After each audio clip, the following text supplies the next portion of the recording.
Friends, कैसे हैं आप सब। तो डियर, आज का जो क्लास है कैसे कब वो कहाँ, इस चैप्टर का हम लोग एमसीक्यू कर चुके हैं। चलिए चैप्टर डिस्कशन करते हैं और चैप्टर में हम आपको दिखाते हैं कि कहाँ से हमें यहाँ पे क्वेश्चन देखने को मिलता है और स्टेटमेंट बेस्ड क्वेश्चन कहाँ कहाँ से आता है। ठीक है, स्टार्ट करते हैं आज का क्लास। सबसे पहला पॉइंट जो है ये आता है कि इतिहासकार किस जादू में खोए रहते थे। तो इतिहासकार जो है ना, वो तारीखों के जादू में खोए रहते थे, पहला पॉइंट है। ठीक है, ये क्वेश्चन पूछा गया है। अब देखिए, लोगों की धारणा क्या होती है इतिहास के बारे में। आपको 3-4 स्टेटमेंट दे दिया जाएगा, उसमें ये स्टेटमेंट रहेगा कि इतिहास तो बहुत उबाऊ है भाई, बस तारीखें रटते चले जाओ। ठीक है, तो ये याद रखिएगा। लोगों का जो सोच है इतिहास के बारे में वो क्या है कि इतिहास तो बहुत उबाऊ है। यहाँ से क्वेश्चन आता है कि ब्रिटानिया को शास्त्र भेंट कौन कर रहे हैं, तो ब्राह्मण कर रहे हैं। ठीक है, और जेम्स रेनल द्वारा तैयार किया गया पहला जो नक्शा का आवरण, यहाँ पे चित्र जो दिखाया गया है, आप देखिए 1782 में। कब? 1782 में रॉबर्ट क्लाइव क्या किए थे, रेनल को हिंदुस्तान के नक्शे तैयार करने का काम सौंपा था। क्वेश्चन पूछा जा सकता है कब सौंपा गया था, 1782 में। किसने दिया था? रॉबर्ट क्लाइव ने। किसको दिया था? तो ये आपका रेनल को दिया था हिंदुस्तान का नक्शे तैयार करने का। ठीक है, तो ये भी इम्पॉर्टेंट है, याद रखिएगा। यहाँ पे देखिए क्या है कि ब्रिटिश सत्ता के प्रतीक ब्रिटानिया को सौंप रहे हैं, मानो वो भारतीय संस्कृति की रक्षा के लिए आने का आग्रह कर रहे हैं।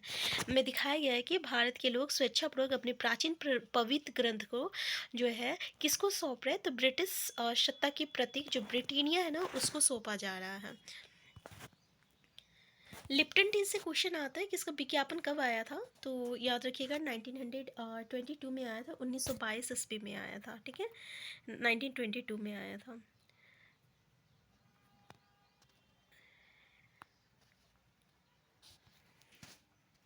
यहाँ पे देखिए ये क्वेश्चन आता है कि इतिहास ये इतिहास प्रथम गवर्नर जनरल वारेन हेस्टिंग के शासन से शुरू हुआ था।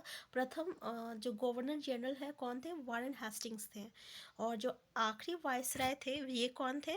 तो ये आपका लॉर्ड माउंटबेटन के साथ ख़त्म हुआ था। तो यहाँ पे हमें 2 क्वेश्चन मिलता है कि प्रथम गवर्नर जनरल कौन है, फर्स्ट गवर्नर जनरल, तो वारेन हेस्टिंग्स है। और लास्ट वायसराय कौन है, तो लॉर्ड माउंटबेटन है। ठीक है, अध्याय में हम दूसरे गवर्नर जनरल जैसे हेस्टिंग्स हो गया, वेलेस्ली, बेंटिंग, डलहौजी हो गया, कैनिंग हो गया, लॉरेंस, लिटन, लिपन, कर्जन और हार्डिंग, इरविन के बारे में भी पढ़ते हैं।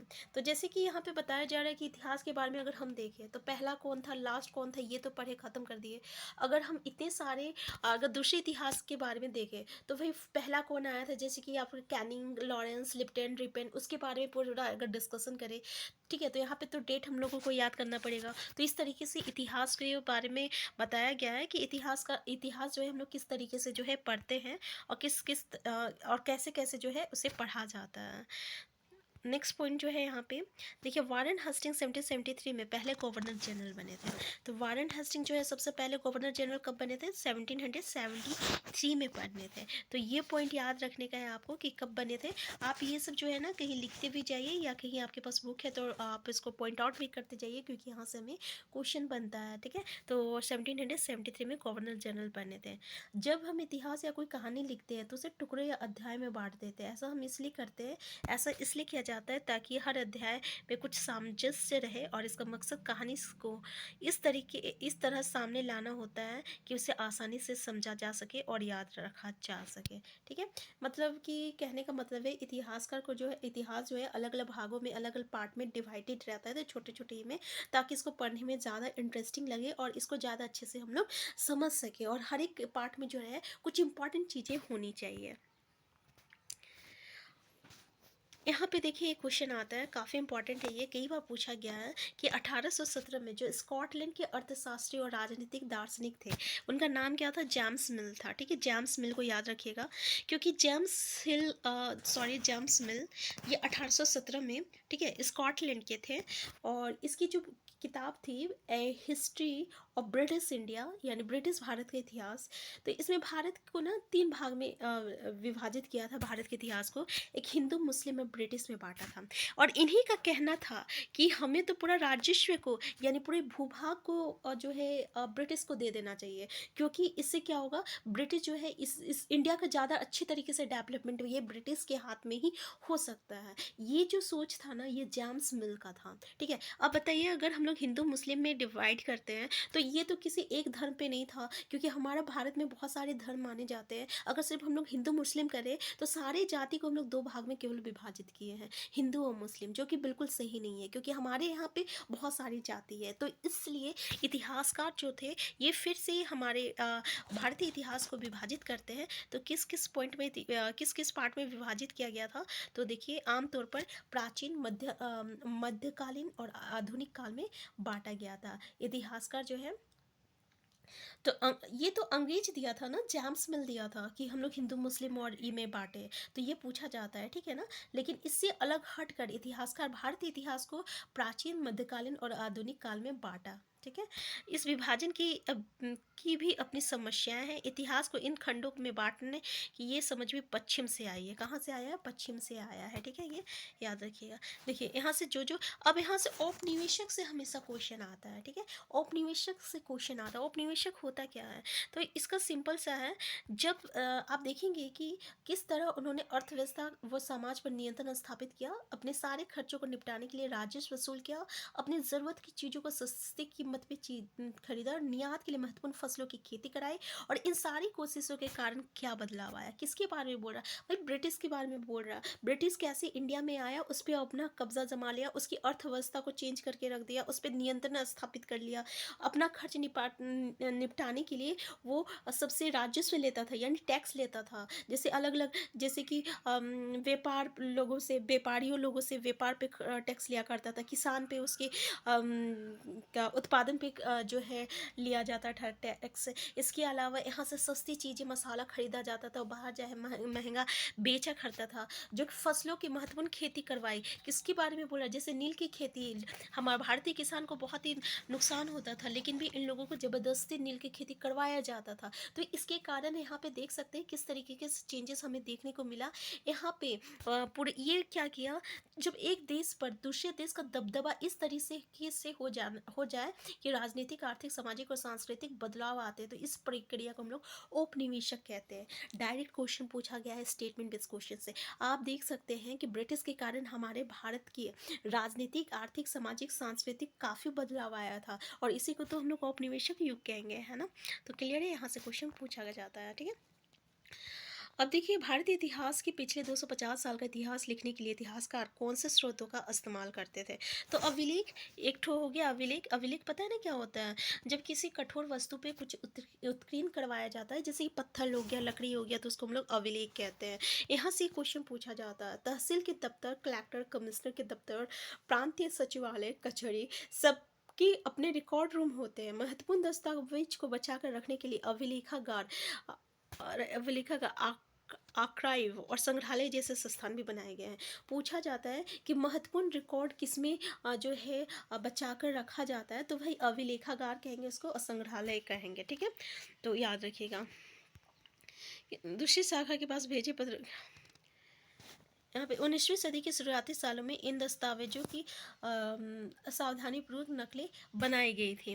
तो इसमें से कुछ इंपॉर्टेंट था जो कि हम आपको बता चुके हैं, ठीक है। यहाँ पे थोड़ा सा हम लोग देख लेते हैं ये क्या है कि 1946 में भारत की औपनिवेशिक सरकार शाही भारतीय नौसेना, देखिए हम यहाँ पे इंग्लिश से बोलूँ क्योंकि हम इंग्लिश से ज़्यादा कंफर्टेबल होते हैं, ठीक है ना, तो इसको प्लीज़ माइंड नहीं करना है। नौसेना के जहाज़ों में सिपाहियों की बगावत को कुचलने का प्रयास कर रही थी। उस समय विभिन्न बंदरगाहों से गृह विभाग का जो रेजिमेंट मिल रही थी। कुछ नमूने इस प्रकार है। पहला जो बोला बम्बई, इस बात का इंतजाम कर लिया गया था कि सेना जहाज़ों दफ्तरों पर कब्जा कर ले। शाही सैनिक जहाज अभी भी बंदरगाह से बाहर ही है। कराची 301 विद्रोही को गिरफ्तार कर लिया गया था। कुछ अन्य संदेहास्पद विद्रोही भी गिरफ्तार किए गए थे। सारे दफ्तर सैनिक निगरानी में है। विशाखापट्टनम स्थिति पूरी तरह नियंत्रण में है और कहीं हिंसा नहीं हुआ है। जहाज़ों प्रतिष्ठानों पर सैनिक गार्ड तैनात किए गए हैं। किसी परेशानी की उम्मीद नहीं है सिवाय इसके कि संभव है कुछ सिपाही काम पर ना आए। ठीक है, तो इसमें जो जो इम्पोर्टेंट पॉइंट है वो हम आपको बता दिए। और इसमें क्या है, सर्वेक्षण, ये काफ़ी इम्पोर्टेंट है सर्वेक्षण। यानी देखिए ब्रिटिश क्या किए कि औपनिवेशिक शासन के दौरान सर्वेक्षण का चलन भी महत्वपूर्ण होता गया। अंग्रेजों का विश्वास था कि किसी देश पर अच्छी तरीके से शासन चलाने के लिए उन्हें सही ढंग से जानना जरूरी है, और उसके लिए उन्होंने क्या किया था, सर्वेक्षण किया था। जो सेंसस हुआ था सबसे पहले, जो जनगणना हुआ था, इससे तो काफ़ी चीज़ हमें पता चल जा रहा था। 19वीं सदी की शुरुआत तक पूरे देश का नक्शा तैयार करने के लिए बड़े बड़े सर्वेक्षण किया गया था। इसमें गांव में राजस्व सर्वेक्षण भी किया गया था। और इस सर्वेक्षण के तहत जो है, जो धरती की जो सतह है, जो मिट्टी की गुणवत्ता है, जो वहाँ के मिलने वाले पेड़ पौधे हैं, जो जीव जंतु है, और जो फसलें हैं, उसके स्थानीय इतिहास हो गया, तो उसके बारे में पूरा सर्वेक्षण किया गया। इसके अलावा अगर हम जनगणना देखें तो जनगणना से हमें काफ़ी कुछ पता चल जाता है ना, कि कितने कोई जो है एडल्ट है, कितने जो है ओल्ड है, कितने जो है बच्चे हैं, कितने उसमें बॉयज़ है, कितने गर्ल्स है, कितने मैन है, कितने वुमेन है, कितने एम्प्लॉयड है, कितने अनएम्प्लॉयड है, कितने एजुकेटेड है, कितने अनएजुकेटेड है। तो ये सारी जानकारी जो है मिल जा रहा था। तो सबसे ज़्यादा सर्वेक्षण से क्वेश्चन पूछा गया है कि ये ब्रिटिश का कहना था कि किसी भी देश को चलाने के लिए उसे अच्छी तरीके से जानना चाहिए, और अच्छी तरीके से हम तभी जान पाएंगे जब हम उसका सर्वेक्षण करेंगे। ठीक है, तो ये था। और सर्वेक्षण कार्य चल रहा है। जेम्स प्रिशप द्वारा बनाई गई तस्वीर 1832 ध्यान से देखेंगे कि सर्वेक्षण में इस्तेमाल होने वाले साले अब देखिए यहाँ पे जेम्स प्रिशप, तो जेम्स प्रिशप का और कहीं हम लोग का जिक्र किया गया है। ठीक है, कहाँ जिक्र हुआ है प्लीज़ कमेंट बॉक्स में बताइएगा। ये कौन थे और इन्होंने क्या किया था। ठीक है, तो यहाँ पे देखिए जो पहला सर्वेक्षण हुआ था, बनाई गई तस्वीर 1832 में, ध्यान में देखिए सर्वेक्षण में इस्तेमाल होने वाले सारे उपकरणों को चित्र के अगले हिस्से में दिखाया गया है। चित्रकार इस परियोजना के वैज्ञानिक स्वरूप पर खास तौर पर से जोर देना चाहते हैं।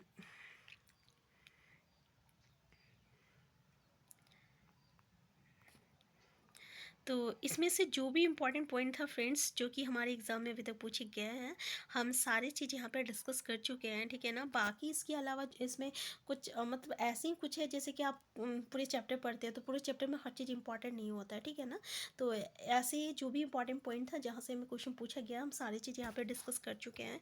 एक बार इसको भी डिस्कस कर लेते कि 1857 की विद्रोही तस्वीरों को भी बहुत ध्यान से देखना चाहिए, उनसे हमें चित्रकार की सोच पता चलती है। 1857 के विद्रोह के बाद अंग्रेजों द्वारा तैयार की गई सचित्र पुस्तकों में ये तस्वीर कई जगह दिखाई गई है। इस तस्वीर के नीचे लिखा होता है, बागी सिपाही लूट खसोट में लगे हुए हैं। अंग्रेजों की नज़र में विद्रोही जनता लालची, दुष्ट और बेरहम थी। और इस विद्रोह के बारे में आप क्या कहेंगे। ठीक है,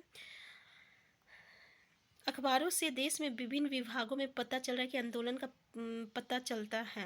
या 1946 में हुई पुलिस की एक हड़ताल की खबर है। दिल्ली में 2000 से ज़्यादा पुलिस वालों ने बृहस्पतिवार सवेरे अपने कम वेतन और पुलिस लाइसेंस बावर्ची खाने से आने वाले घटिया भोजन के खिलाफ खाना खाने से इनकार कर दिया था। जैसे जैसे ये खबर दूसरे पुलिस थानों तक पहुंची, वहाँ भी पुलिस वालों ने खाने से इनकार कर दिया। एक हड़ताली का कहना था, पुलिस लाइसेंस की रसोई से हमारे लिए जो खाना आता था वो कोई इंसान नहीं, हमें जो चपाती और दाल खानी पड़ती थी उसे जानवर भी नहीं खा सकते थे। हिंदुस्तान टाइम्स 22 मार्च 1946। खैर ये इंपॉर्टेंट नहीं है, तो जो भी इंपॉर्टेंट पॉइंट था वो हम आप डिस्कस कर चुके हैं।